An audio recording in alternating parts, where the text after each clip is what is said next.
Hi friends, I did say I'll do a follow-up video to the IS-F Airbox brace. So just a bit of a recap. The brace does go over this clip area here, and you often find that you'll get broken tabs with this design. It is actually a very poor design from Lexus. I'm quite surprised they went with this. Over time, these things will break if you open and close them enough.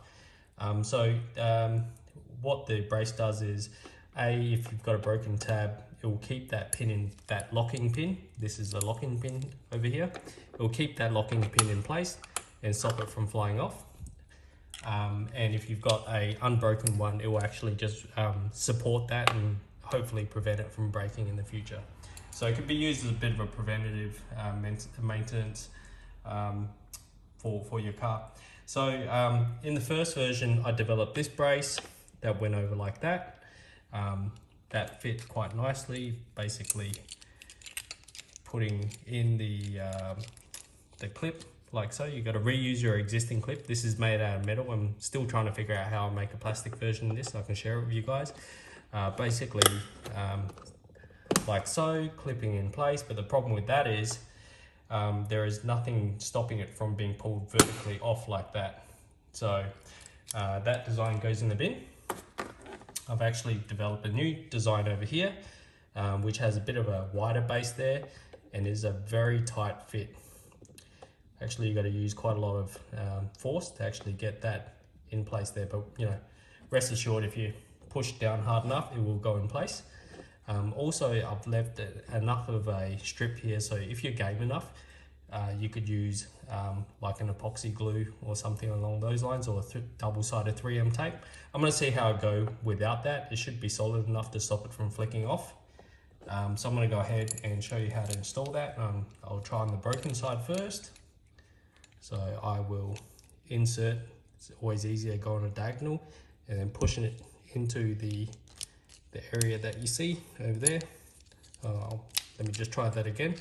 Help if I get that the right way around. Might take you a couple of times. Okay, so that's now in place. I will proceed to push that over. I'll use both hands to push that over because it is tight. Oops. And I just knocked over my camera, but that's all right. Okay, sorry about that. All right, and I will lock that in place. Check that it's still securely on, and it seems like it's holding. No amount of force here is going to actually pull that up anymore. So I'm pretty happy with that design. I think that works really well. I'm going to go ahead and try to install the second clip, and I'll show you what that sort of looks like. And here goes the second clip. So you can see I've already pre-installed that the metal clip inside there, and I'm going to try it on a unmolested tab, one that's not broken, hopefully yet.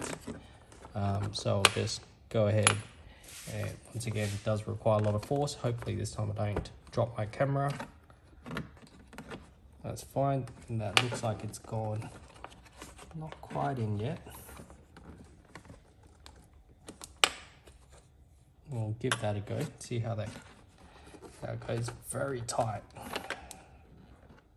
Okay, I'm going to try to pull that up vertically, which is a problem I had in the past. And that looks like it's solid. So there you go, both brand new clips in. I've gone with black, sort of matches with the rest of the plastic. You can print this in ABS if you want, if you're worried about heat. I just printed in PETG because I have gone through a shit ton of, excuse my French, of prototypes. This is only half the prototypes I've gone through, so I've been going through a stack of PETG to get it to this point. Anyway, I hope that's useful. I'll upload the file. Of course, everything I'm doing here is open source, and you can see I've had a bit of fun doing other things here. So yeah, if you like what I'm doing, drop me a message, support me if you can. That'll be great. Thanks.